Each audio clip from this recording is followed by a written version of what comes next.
So we had always wanted to go to Japan. We always wanted to bike pack, and that was what we were going to do for our honeymoon. And like Scott had bought me this Bikepacking Japan books. Like we just always wanted to go.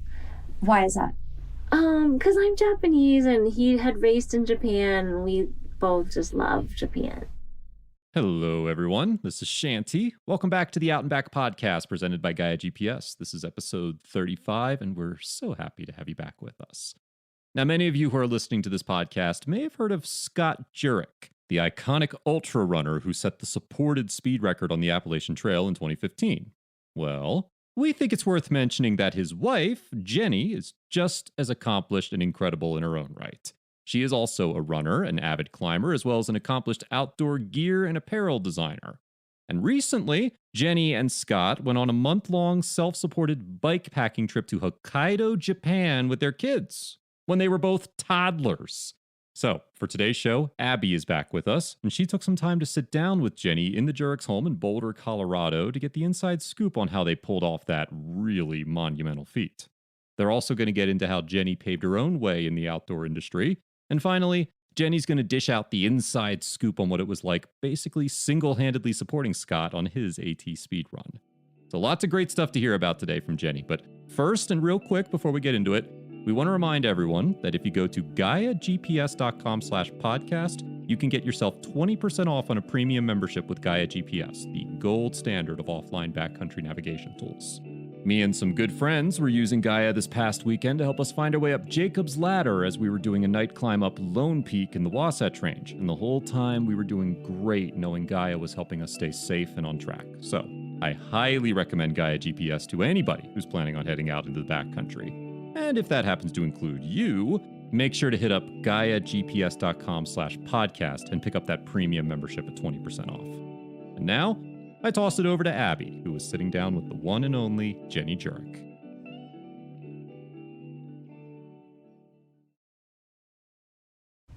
Well, maybe we should set the scene here. So we're sitting in Evergreen and Raven's room. It is so cozy. Under the loft of the top bunk is a little toddler bed. Both kids have the sweetest toys, half of which you've made. Well, it's a tiny room. It's not even like a legal bedroom. Our house is like an 1890s miner's house. You were a designer at Patagonia. You're so talented, from everything from creating outdoor gear and clothes to this beautiful doll that you made for Raven. And all of the backpacking gear that you used on your trip in Japan. How did you get into design originally? Well, I went to school at CU, Boulder, so just up the street.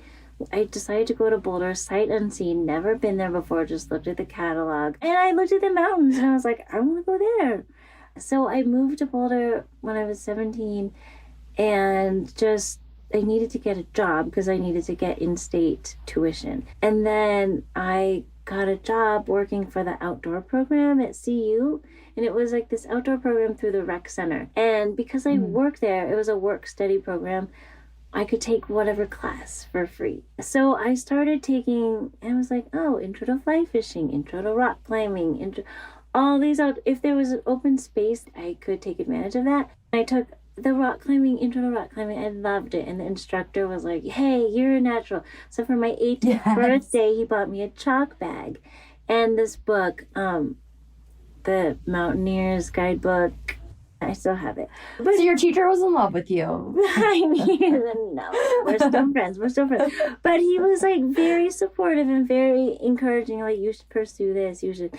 And coming from like the Bay Area, I was more like a suburban, urban kid. My parents never took us skiing, biking. We never did anything outdoorsy. My parents were very like blue collar. They loved ball sports. Baseball, like Bay Area sports teams. Those their jam. And so my sister and I never grew up doing anything outdoorsy. Then I, went to Boulder and just totally fell in love with it.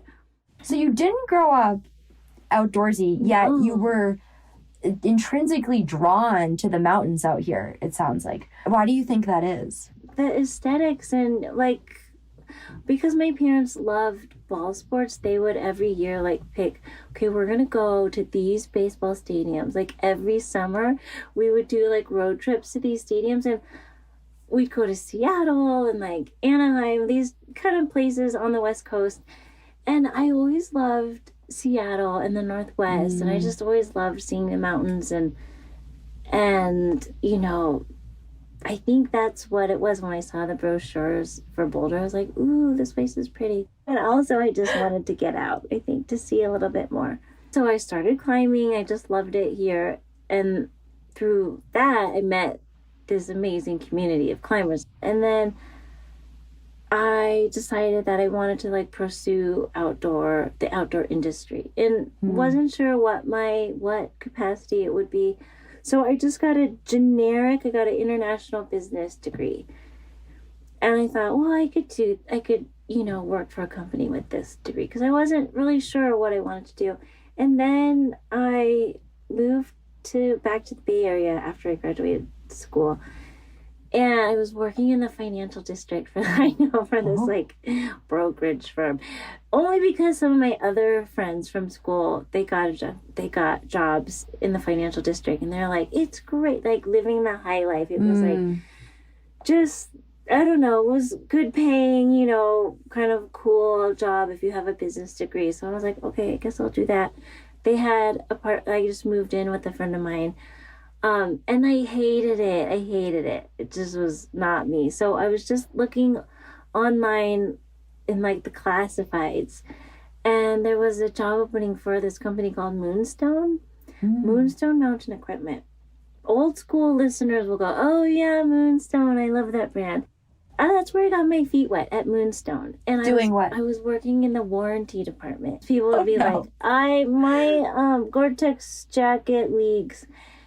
But then I was constantly like talking to Gore-Tex all the time, and like they'd send in their jackets, and I would see where every piece would like fail, you know? So it kind of like got me thinking about like all the breaking points, and like what's a good design, and why these things end up being returned.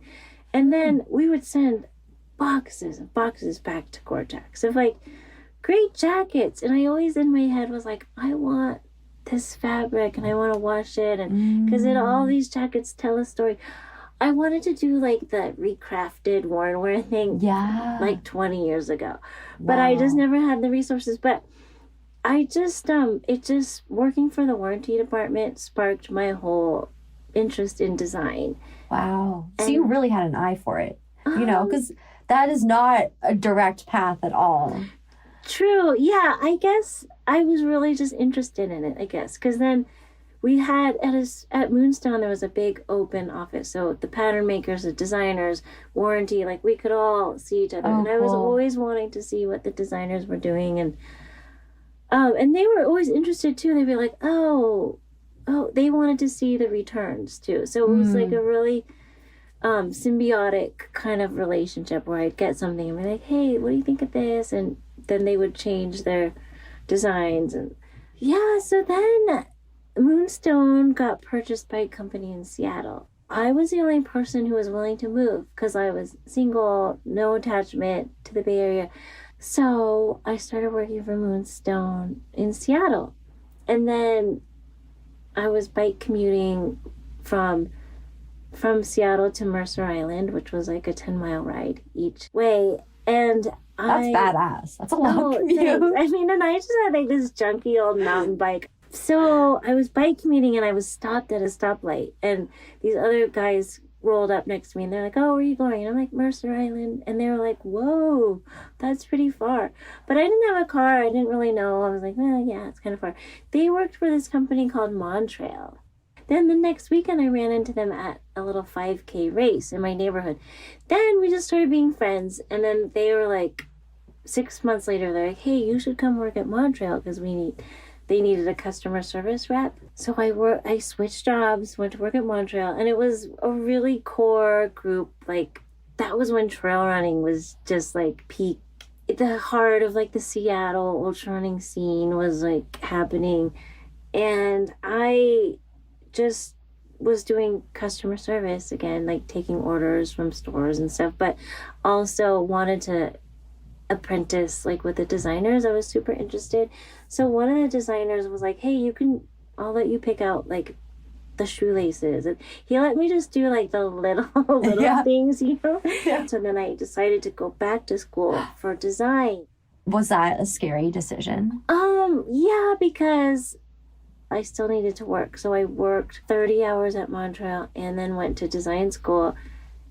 In the evening or in the evening and during the day, but I was able to do some of the work at Montreal like later after hours, like entering orders and stuff I could do. It was kind of crazy. Like there was only 2 people who were still working in my design program. It was a great program. Then after that is when I started designing apparel. And at Montreal? No, I actually went back to Moonstone. So I was hired as an assistant designer.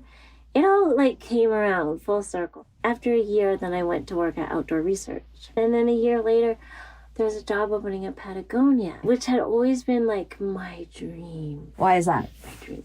Because when I was in business school, every time we'd have to do like a case study or whatever, I always was like Patagonia, Yvon Chouinard. I would always do like my studies and presentations on Patagonia because I just loved their business model. I loved how it was about giving back. It was about making quality products that, didn't just end up back in the landfill. And what were you designing when you got there? I was designing the running.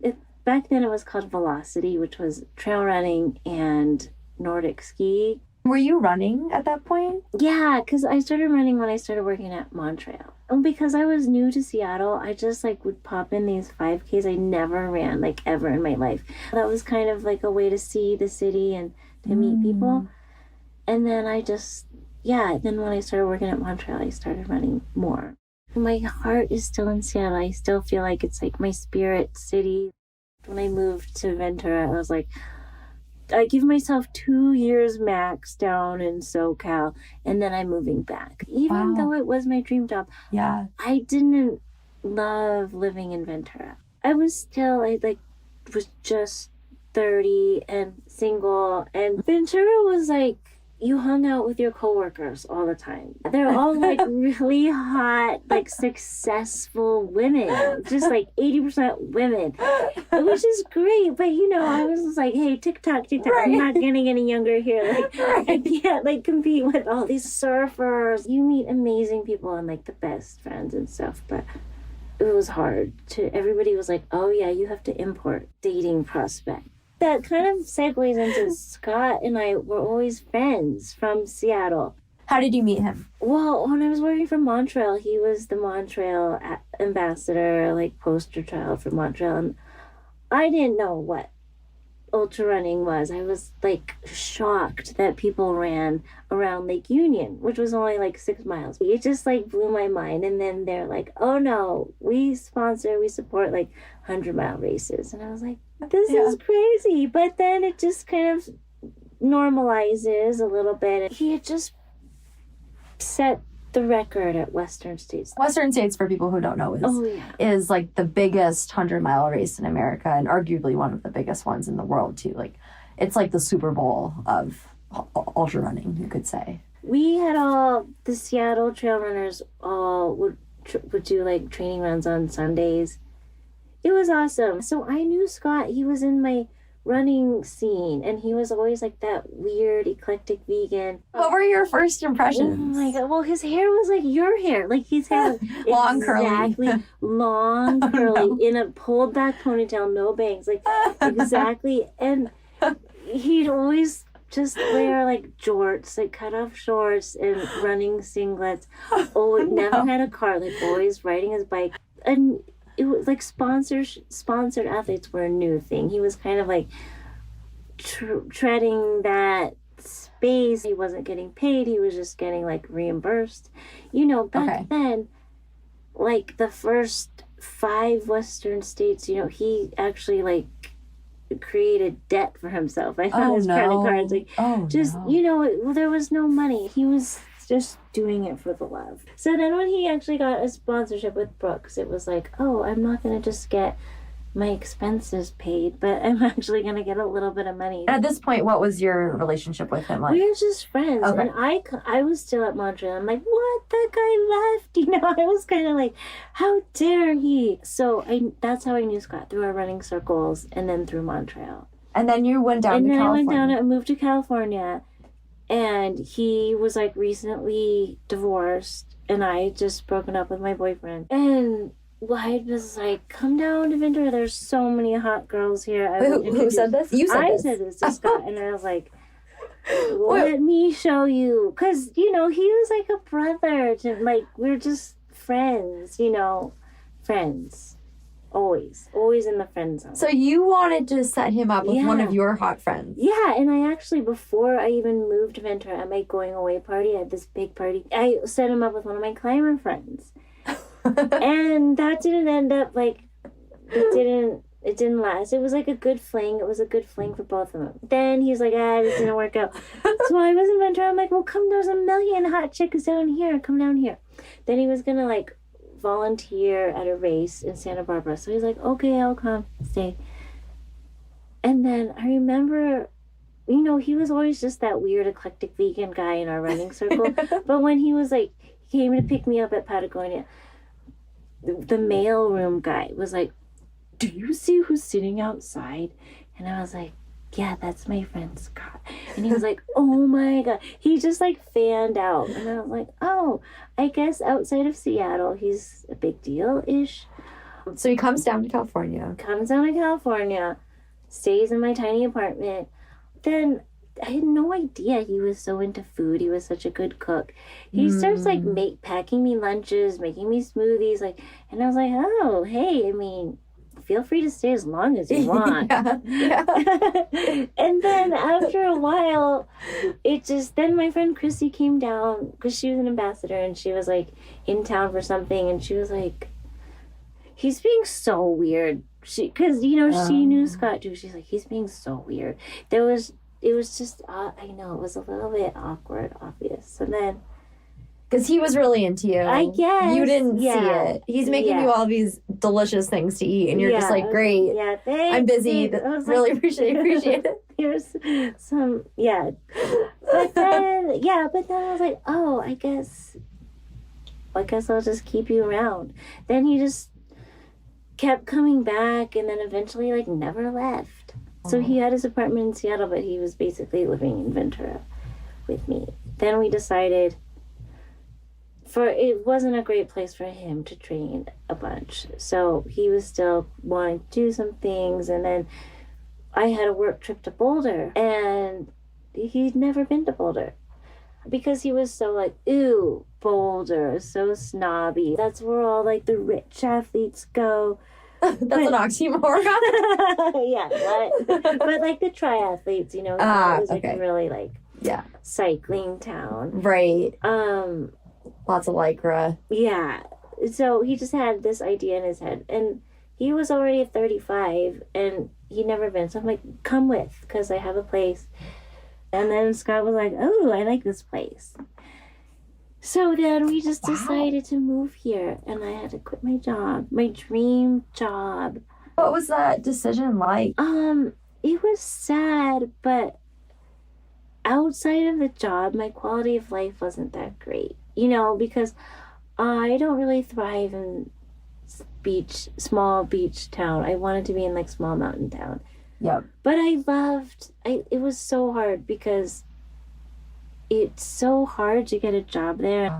Loved every second of it, but I guess I just felt like it was time to move on. Anyway, I was there for 3 years. Then I went freelance. Decided that we should maybe like get married. I mean, well, we never really wanted to get married, but I was like, why is that? Because, you know, when you travel in Europe, we'd both travel a lot to Europe. They are just couples that don't really get married. Right. The social construction is so different. Yeah. And it was never like that important to me. But then we bought a house, and we were like going to start maybe having kids or thinking about it. So I'm like, we should just get married just for like the ease of everything. So we got married, and then we wanted to start a family, and I had just turned 36. So I was like, hey, we gotta, if we want to do this, we gotta do it. Just so like stressful, Yeah. you know. And then how did Scott feel about that? It was just like, no, we have to like have a house. I still have some things to do. Like he wanted in the running to be world. in the running Something world, but to do. also financially. He was just like, Okay. I still want to, you know. He just published his first book, Eat and Run, and he just felt like we weren't ready yet. And I was like, it doesn't matter. Like now or never. Yeah, basically, I don't know why. I just always felt like, 36, you know, they say after 35 is your numbers like decline rapidly. Well, that's when you become a geriatric pregnancy, right. right? Advanced maternal age. They like stamp AMA on all your paperwork. So I was a little bit paranoid about it. And then for good reason, like we couldn't get pregnant for the longest time. Do you think that had something to do with your age?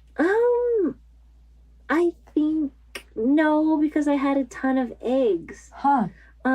I think it was just one of those mysteries. It was an unexplained infertility. Which is really common. Yeah, right? like even young people have that. You know, young people have no idea why they can't get pregnant. Like, and that's stressful when you feel like your biological clock is ticking. Right. And oh man. When I felt like I had enough like solid long-term relationships to be like, no, this is the one, this is the person I want to have kids with. Yeah. You know, like I felt totally grounded and sure about this. And then it wasn't working. So it was kind of frustrating to put in mildly. Yeah. And meanwhile, Scott is still racing a lot. I mean, at that point, he's kind of not. He like tapered off. His mother passed away. He like, he just had been racing for so long at that point and like won a bunch of things. The fire was already like dwindling, you know, just he wanted to like move on with his life too. He wanted to have family, to like set some roots down in Boulder, like remodel this house, like just be like have a little domestic life. But meanwhile, something in the universe is not letting you do that to the degree that you want. We started going through like fertility treatment, and that in itself is such like takes so much life energy and so much it's just like financial and life energy. Just it really taps all your resources. And then he kind of lost all motivation for training and just wanted to like spend time with me. Always wanted to run with me, and he was just like always supportive. Like if I was down with, I had my first miscarriage was an ectopic rupture. And I couldn't run, then he didn't want to run. He like was always standing in solidarity with me, like just super supportive. I personally saw him struggling with like, I knew emotionally he wanted to walk away from racing completely, but like if it was ego or if it was like his competitive nature, he couldn't let it go fully. So he kept being like, no, I'm gonna win Leadville. Oh no, I'm gonna train for and I'd be like, sure doesn't look like it when you're like making pancakes every weekend for me. Like you would never go out and train. I'm just like, you would do anything but train. So but I, you know, cut him slack, like give the guy some credit. It's got to be super hard to go from like winning all the races to then just not. You know, I think a large part of that was his identity and but he was so ready to move on from that. He just couldn't quite do it. So is that well, I mean, it was right around this time that you both decided to go to the AT, right? Yeah. Well, it was like, he was like, I'm going to do Leadville. I want to break the course record, blah, blah. And I was like, okay. Because he wasn't really training that hard for it. But then, and then I write about it in our book, North, because it was it was hard for me, and I don't want to be Yeah. like, it was embarrassing, because he did well. But when you're going from winning Western States year after year after year. Hard route. Any race he entered, he won. Like, then to be like, to show up and still feel like this pressure, he literally was just like walking it in at the end. I was kind of embarrassed for him a little bit. Quit while you're ahead, you know, walk away gracefully. But at the same time, I don't know what it's like to be him. I don't know what it's like to have that kind of pressure and stuff on him. So but after that, I was like, I'm not doing this anymore. And he knew it too. Deep down, he knew it all along too. And I think it was his idea when we were hiking. We were just like through hiking the PCT. We started down at Campo on the border, and we were hiking this, and then we just did you do the whole PCT? No, we section hiked. We've only done the first 220 miles, but we went for like 5 days, and then we went back where we ended the last time. So the next year we went back, and then that was like right after I had my ectopic, and he was just like, I think I want to do the AT, and I was again like, why? There's no reason. Like, this is so weird. Like, are you trying? What are you trying to prove here? What? We have no connection to the AT. Now, of course, he loves the AT. The AT is like a part of us. Right. But back then, it seemed so out of left field. And his whole thing was, we needed a fresh start. We needed to get away from all the fertility, the disappointments, the scene in Boulder, the pressure, all this stuff. And I think that's why so many people go to the AT, for those same reasons, to escape, to like restart, you know, just change their perspectives a little bit. And did he express that to you? No. Okay. He was like, I think I want to go do the AT. And I didn't know what FKTs were. I had no idea about thru hiking or anything like that. Like, so I just felt like, okay, it's another thing he's going to talk about. But then we actually did it. You know, we actually were driving out there and we're doing it. And so then it became real. What was your mindset as you were driving out there? It was the same frustration, because I was like, he didn't train. He didn't, like, basically do all the homework. You know, people like Carl Meltzer, Speedgo, he like studies it, he recons it, he drives the roads, he like figures, calculates. That's his baby. But you know, he grew up in New Hampshire. Like, I get it, he's like so connected to it. And other people have thru hiked it and then gone for records and stuff. And we were just gonna on site it. And I felt like, and you were the crew. And I was a crew. And I felt like, this is silly. Again, this is a Leadville. This is a longer version of Leadville. That involves a lot of effort on your part. I know. But, like, same amount of running around, you know, me driving around, staying up all night. Like, but just for 6 weeks. So, did you just say yes? I also wanted to get out of Boulder. We just had our second miscarriage. And I'm super open, so all my friends were always like, hey, how's it going?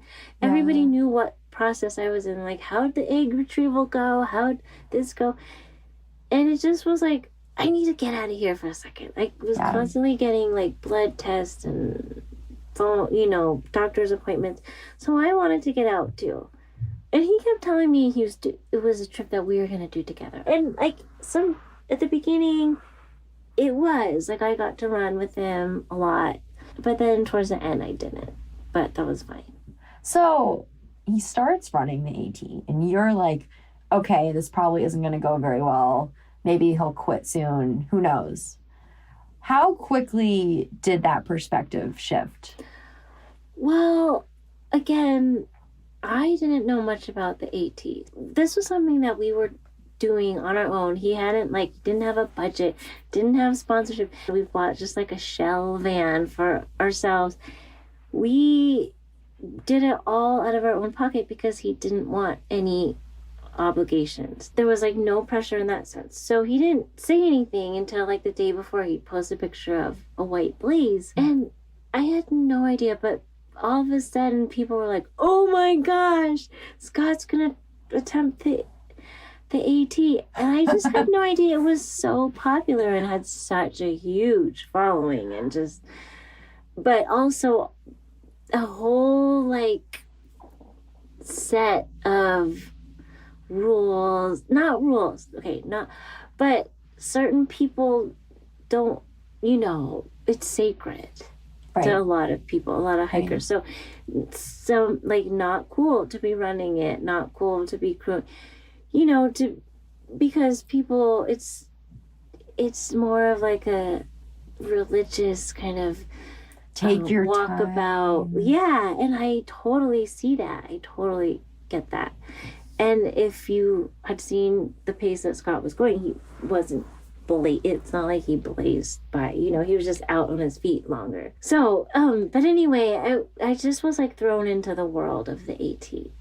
And I very quickly realized that it was something so different, and so many eyes were on him, and just making sure he didn't do this. It was definitely a learning experience for me. It was, to this day, like one of the best things we've ever done together. When along the journey did you think to yourself, okay, maybe Scott wasn't totally out of his mind when he decided to do this. I think he's actually going to finish, if not finish really fast. Oh, I mean, at the beginning, I was like, "Oh, you got this!" Like, okay, because you didn't know. First but then all of a sudden, like his shins hurt, his knee, he couldn't run downhill, and I'm like a terrible downhill. I'm way better uphill, but I was like always waiting for him. Like, oh, I was way faster than him on the downhills, and I'm like, oh. So very quickly within the first 2 weeks, I was like, oh, this is not good. This is embarrassing. Another Leadville, like walk it in kind of situation.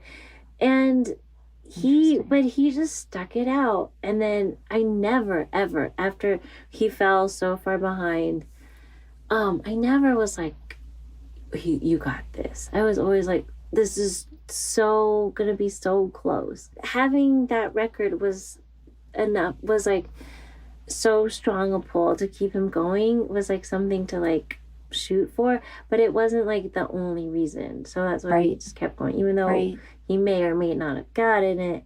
We were still out there for other reasons, and which is probably so important. Yeah, I think so. I mean, and you can't go on the AT and do through hike without coming out like change with a new perspective on life. Like definitely, there's so much transformation that happens over the 2,000 miles. Like, it's an amazing trail. So I understand like the deep revere that everybody has for it, and like the respect that people want on the AT. I was like, totally. I get it now. What's so amazing about the AT, like in contrast to the PCT or another trail, is that it goes through so many trail towns and so many road crossings that you do feel a part of like different communities. And the one thing that he didn't get was he didn't get the camaraderie with the thru hikers, but he got, all the people who came out. It was like a different type of community that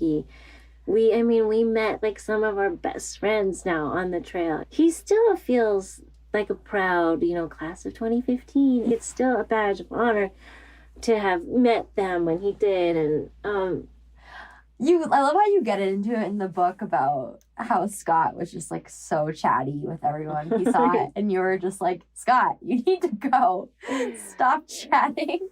I mean, and that's just him. He's just so. I was partly, I'm like, you're just procrastinating. It was like a good distraction, a good reason for him to like stop and take a break. Right. But also, that's just the way he is. Totally. I mean, I know that having gone to the Boston Marathon with you two, where Scott is so nice and talks to everyone he sees, and that Midwestern kindness. Yeah, totally.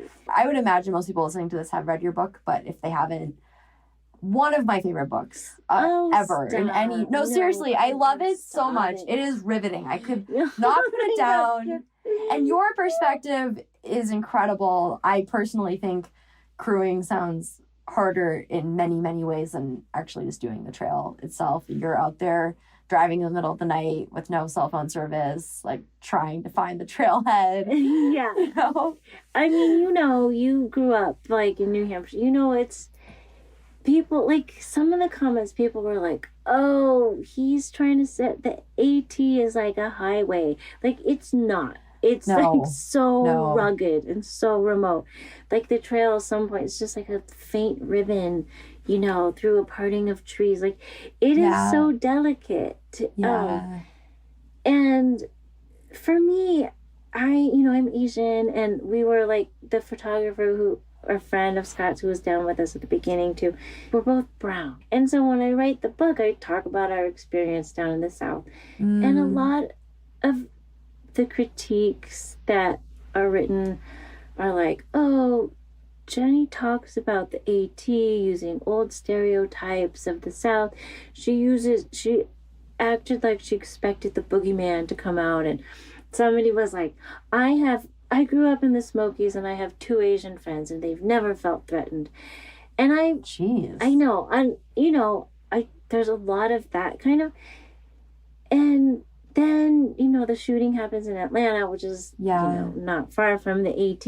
Yeah. And I wasn't even talking about Atlanta. I was like deep in the woods in these like, not even trailheads, but like logging road crossings. I'm not even close to like a gas station.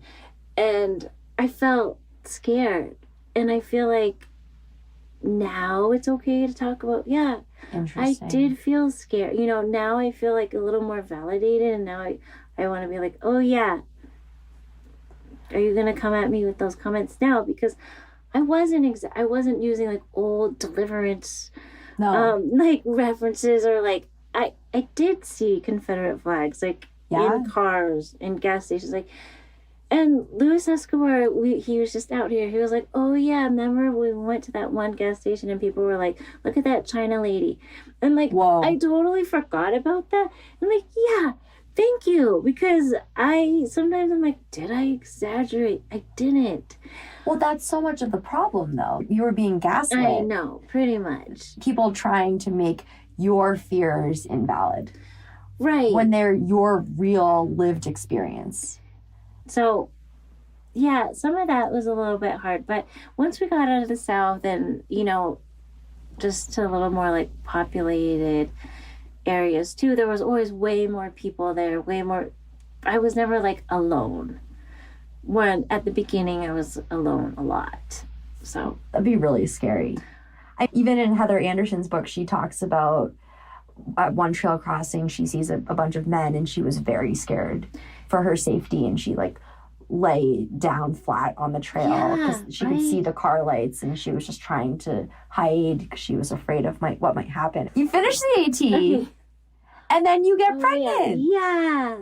So we finished the AT July 12th, my birthday, and then we did another round of IVF. And so that it wasn't like this total just natural surprise baby, but we had done 2 previous rounds and they weren't successful, and then we did one and I got pregnant with Raven. So I felt like we like cleansed ourselves, You truly got from the AT what you were seeking. Yeah, we did like our whole forest bathing. My womb was just so ready. So got pregnant with Raven, and then as they say it happens just like out of nowhere, got pregnant with Evs, like surprise miracle baby. When Raven was how old? She had just turned 1. She was literally she just turned 1. I was nursing Raven the whole time. It was not even on my radar that we could be pregnant because we were infertile for like 4 years. So I was like, this is weird. Peed on a stick, pregnant. I peed on a million sticks, never got like a positive. Wow. Like, oh my gosh. So that's why they're so close together, because it was just like a miracle baby. But it was good because I was old. So it was like now or never. Old in quotes. Old, it was. I was 39 when I had Raven. 41 with Evergreen. So Evergreen is born when Raven's under the age of 2. Mm-hmm. So I had 2 under 2. What was that like? I mean, honestly, it was like the lowest part of our whole relationship. Like, I would take Leadville, the AT, everything. It seems like nothing compared to having these two little ones at home, because going like no sleep, they were both like nonverbal, both in diapers. Like, it just was a lot for us, and we don't have family nearby. So I had two children under 2, and then Raven just turned 3. And we were like, let's go somewhere before we have to start paying for 4 plane tickets, you know? Because once they turn 2, you have to buy them a plane ticket. And they're no longer like a lap child. So we had always wanted to go to Japan. And we always wanted to bike pack. And that was what we were going to do for our honeymoon. And like Scott had bought me this Bikepacking Japan books, like when I was still living in Ventura. We just always wanted to go. Why is that? Because I'm Japanese and he had raced in Japan, and we both just love Japan. And he's more Japanese than me. He like knows all the food, he knows the culture. He knows it way more than me. So he's kind of not a certified Japanophile, but pretty close. Do you still have any family in Japan? No, they all came over to California a long time ago. I'm actually 4th generation. But we decided to go when Raven had just turned 3 and Evs was still 1. And you decided to bike pack. Bike pack, yeah. Why on earth did you think it would be a good idea to go bike packing with 2 very small children in a foreign country? Because we are gluttons for pain. Don't like elective suffering is like we're pretty good at that, and sleep deprived. We're like we want to be the parents that don't slow down, that kids don't we're not going to change our lifestyle because of kids, which is like so not true. It's like so idealistic, but we wanted to keep we just wanted to keep fighting for that belief. So we're like, this is something we wanted to do. Let's just do it and see how it goes. And we felt like this is a good time. They're still little. They both fit in the trailer.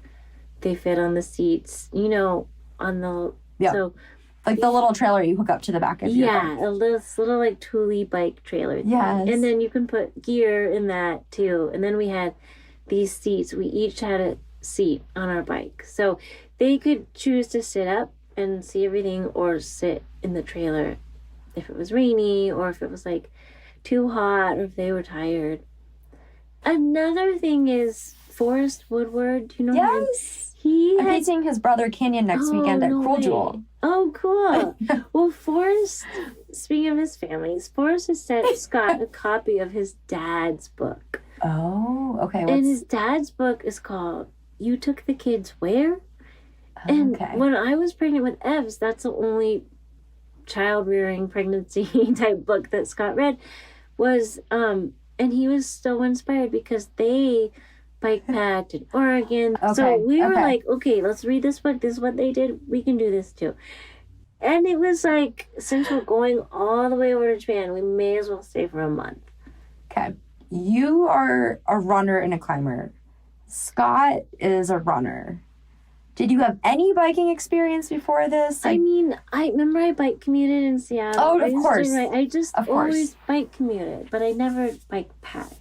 And I never I never raced bikes, or I would never, Saturday I'm going to go for a long ride. Right. That's not what I did. Because I'm always scared of like downhills and car accidents. I'm not like a real road cyclist. So did you just think you wouldn't encounter downhills everybody in says Japan? That, we were in Hokkaido, which was like northern, like not Tokyo. So we were in Hokkaido, and then everybody says there's great bike lanes and people drive slower. It's like nobody's like, less and less distracted in Japan when they're driving. So people make it sound like it's kind of a bike touring paradise. And then do you know what an onsen is? Is that like the spa? Yeah, it's like a public bathhouse. The Japanese bathing houses with like, it's like a hot spring, a natural hot spring, but they're everywhere. So wherever there was like a campsite, there was always an onsen like 3K or less away from these camping spots. So there's a lot of bike packing guides, and they're like, camp here, go to this onsen, camp here. So we just kind of plotted our route based on where the onsens were. Yeah. Like, my tiny little kids love the onsen. They always want to go back. So you decide to go. You plan out this route. You also made these amazing frame bags for your bikes and the flags, like, to be visible. Beautiful patches. You could start a bike pack, company if you wanted to. Oh, thanks. Well, we had this awesome opportunity with this company called Priority Bikes. Okay. And we wanted a priority because they make these bikes with the pinion internal hub. I'm not a real bike person, so I'm not sure. But we wanted, like, no maintenance. Like, I didn't want to break a chain or, like, have some kind of bike issue in the middle of nowhere. So with 2 kids, small kids. Yeah, right. So these had the internal hub. The internal hub with that. It's not a chain. Oh, a belt drive. Belt drive, yeah. Sorry, that you're more a bike person. So, yeah, Scott was like, we got to get these bikes. And they were amazing because they're just like workhorses. And we put the racks on and the trailer, and it was awesome. So we had the right bikes, and then I made a lot of the gear. We needed tiny sleeping bags for the tiny little ones. Oh, my God. So I, like, cut up a regular size sleeping bag and made 2 little sleeping bags out of it. And then Evs had just started walking. So I made a really lightweight baby carrier for him. And then just a lot of little things. I made all of our frame bags because I love doing that stuff. So that was super fun for me. So then you get there, you have your amazing setup. And what was, like, a typical day like? Well, we started in Sapporo, that's the hub, in Hokkaido. And then we immediately, like, headed to the coast, and we wanted to go around this peninsula. And it was super hot. It was like a super heat wave. Probably humid, too. So humid. Oof. And we weren't really expecting this, but there's so many tunnels. And so we'd have to ride, and there's, like, no sidewalk, there's no bike lane, so we're always, like, going through these long tunnels with the kids, like, attached, and it was so nerve-wracking at first, but then we got a little bit used to it. But there was, like, there was a 5K tunnel. Oh, wow. I know.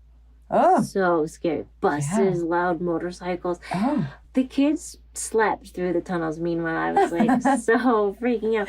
But we would always stop at the gas stations. They're like 7-Elevens. All those, they're not like the ones in America. They have, like, great onigiris, noodle bowls, like soy milk, just all kinds of, there were corn on the cob, all these, like, yummy fresh food. Maybe not like the best quality, but it was so good. So we definitely just lived off of gas station food and, like, instant noodles and camp stuff because we had a little stove. And we would generally ride, like, 30 miles a day. So we would ride in the morning, find, like, get food at a grocery store, little gas station, find a park, let them run around and play, ride some more, get to the campsite, set up, let them run around and play some more, then ride. We'd, like, leave our gear, and then we'd ride to the onsen. And then we would always, you could eat, sometimes they had little restaurants there, so the kids would fall asleep on a little tatami mats, like, they're all clean, and we would eat dinner, and then we would have to load them back in the trailer. They slept amazing. We would camp at a new spot every night, and they loved it. Wow. And that was, like, the whole point, was just to show them their hair, meet other people, and, you know, and experience, like, rural Japan a little bit. And now, to this day, they're obsessed with Japan. They can't wait. They always tell people, we're moving to Japan. And we ended our biking trip, and we did, like, a couple of days in Niseko, where Mount Yote and Japao, all that. You know, all the good skiing. Yeah, all the good skiing goes. But it was summertime, but still, we kind of ended there, and that's where we want to go back there To go ski. To ski. The kids yeah. love skiing. How does that make you feel as, like, growing up, you've told me before that you weren't necessarily as proud of your Japanese heritage as the kids are. How does that make you feel to see them so excited? It's definitely, it's interesting because, you know, I grew up in like a suburban, like mostly white kind of suburb, and I always just wanted to blend in. Like wasn't proud of my Japanese heritage. I was embarrassed, like whenever we went to the Asian stores, like, God, you know what I mean? And like my parents, it wasn't something I was like really proud of because I just wanted to fit in. And so now, like, we live also in a super white town, Boulder. It's not very diverse. And my kids are Asian, but they love it. They like, and so for me, it's like, it's definitely I feel proud of them because they're little, so who knows, it might change later, but they're really more proud of their heritage than I was. And now that I'm older, I definitely love it, but growing up, it was something I was always just trying to keep on the down low and never really wanted to talk about it. I can relate to that with my Jewish heritage. It's like, I just want to fit in with all the kids who just go to church. And now it's like, this is so cool. Like the history and the culture and the traditions of, like, there's just so much history is passed on through these cultures. It's so fun. Totally. So I feel like as a mom, you know, I'm trying to like make corrections. I didn't grow up in the outdoors. I didn't grow up in nature. I didn't grow up like super proud of my heritage. But like to see my kids flourish in the outdoors and love their Asian heritage, it feels rewarding and like satisfying a little bit. How hard was it, like, realistically? Were the kids like just zonked on the bikes all day, or were they like, Mom, I want to get off? I mean, you know, now when we look back and I look at the video, I'm like, oh, that was so fun. But like in it, day to day, it was so much work. It was so much work for Scott and I because they're still fighting. You know, they weren't like best. Now they're like much more best friends and like kind of on equal ground. But they were still just trying to like fight. I was still nursing Evs, and he was still in diapers. Raven was potty trained, but he was a new walker. It was just so much work. We're glad we did it because we had this amazing experience. What would you do differently? That's a good question. I think we did it right. Like, I think we just wouldn't go. Or we would incorporate more, like, days in the city, more like hotel days. Like, we didn't make any reservations. We just were like, let's try to get to this spot. Yeah. But I maybe would have, like, planned in some more, like, comfort. Okay. And less camping all the time. Especially with a baby in diapers. Yeah, totally. Yeah, but at least you had the onsens. Like, you got to get we clean. got to clean. Yeah, that was amazing and so luxurious. And Evs was in diapers, but we used reusable. We were always using reusable diapers for both of our kids. So how did that work? So we didn't. It's not like I had to carry like a giant thing of disposable diapers. Right. But you just go to the laundry? I just brought 5. Well, we bought this like Sea to Summit packable little like bucket thing. Okay. And then I would go to the gas station, fill it up with water. We had like Dr. Bronner's. And I would just hand wash. And then we would tie them onto the outside of the tray of the jogger. And they would just dry, like flap in the wind as we would go. But we only brought 5. Oh my gosh. 5 diapers. And then you go through a couple a day, I'm assuming. And you only have to wash like the liner, like the little fleecy liner thing. Okay. And then sometimes if he had just gone poop, then we put him in this little, like a Speedo. Smart. And if he peed, it just like, you know, he would just like. That's not a big deal. Still. Yeah, just right. So that was good. I felt like that was a good thing for us because we weren't constantly buying diapers. I was nursing Ev still, so that is always such a comfort. Like whenever he was upset, or if Oh, you okay. could always just Yeah. give him some milk, and he was happy. I would really like to talk about your newest endeavor. Oh, okay, right. So we go to Japan. I made all this stuff because we basically lived on our bikes. Like we carried everything we needed on our Yeah. bikes for a month. And it really makes you realize, one, kids don't need much. They just need like food and love. And that's it.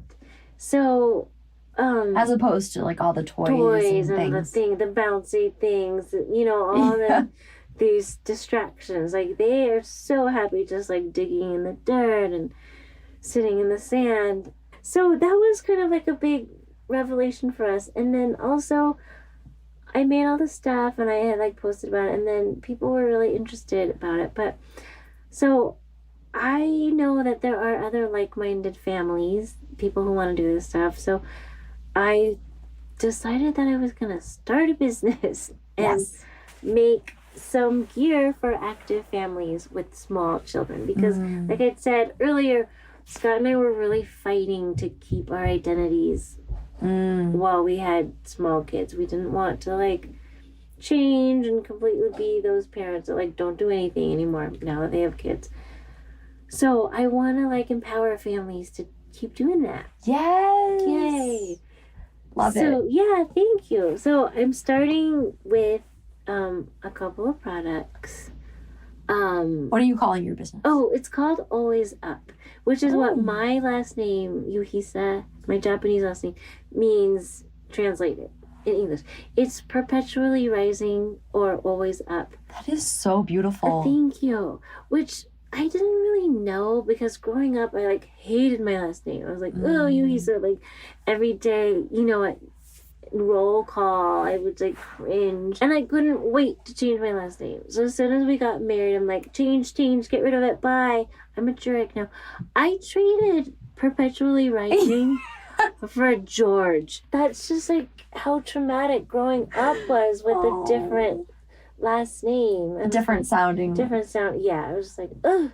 So can you tell us, what are you coming up Yeah, with? well, so it's gonna launch. I keep like dragging my feet because it's been hard starting a business during a pandemic with 2 kids at home. Really? It sounds so easy. I know. And like committing to it all, but I am starting with a maternity support belt. So when I ran through my both pregnancies, and it just, you know, it's kind of, they sort of tell you, oh, don't get your heart rate up over 140 beats per minute. There's all this like old school kind of like, not taboo, but just like it's not really supported or encouraged to keep running. But women have been running through pregnancies like forever. You know, like there's old issues of runner's world with like pregnant ladies running marathons, and and I did, in my OB here in Boulder, she's a runner, and she's like, oh yeah, though you need to keep running, like amazing. You know, staying in shape helps with labor and everything. So I'm a real advocate of running while pregnant. And the one thing that happens is that the weight of the baby just presses on your bladder. So it takes up a little bit of pressure, takes a little bit of... Oh, that's why you wear a belt. Yeah. To relieve the pressure on your bladder. And when, I didn't realize like, that. to take some of the balance, like, constantly bouncing on your bladder. And then also to help with, like, your posture, and I had a little, like, sciatic pain in the back. There's a lot of things that happen, but early on, a lot of people stop running early on in their pregnancy because it becomes uncomfortable. Yeah. So I'm hoping to prolong the running days while people are pregnant. And then after postpartum, when you're coming back to running, you want to like hold, everything's all stretched out. Like you want to like hold it, snug it up. Yeah. So the belt is good for pregnancy and postpartum. There are a lot of belts, support belts out there, but none specific for running and for our needs. So mine is like a really sporty runner specific niche. It's a real niche, but you know, it's for any walkers, yoga, like whatever, just to help make pregnancy a little more comfortable to be active. So cool. So that, and then some accessories like a sporty diaper bag. Nice. And you designed the coolest packs. And like a little travel organizer for van life or for on a plane. Oh, amazing. Just a little like essential gear. I will be buying one of those too. Okay. Well, cannot wait. It's coming out, I think, at the end of this summer. Awesome. Yeah, stay tuned. Okay. Wonderful. Thanks. Well, and thank you so much, Jenny, for coming on the pod. Thank you for coming over. Thanks for having me. This is great. This is so fun.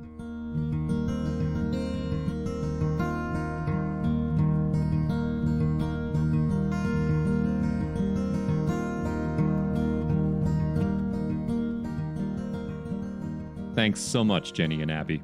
We'll make sure to link to Jenny's new business, Always Up, in our show notes. Also, check out the show notes to pick up a copy of the book that inspired the Jurek's backpacking trip, fittingly called You Took the Kids Where? Again, we'll have links to this in our show notes, which you can find by going to blog.gaia.gps.com. And finally, for Jenny, make sure to follow her on Instagram so you can get a glimpse into the life of the Jurek family, at Jurek's on the Run. And while on Instagram, don't forget to also visit at Out and Back Podcast and give us a follow.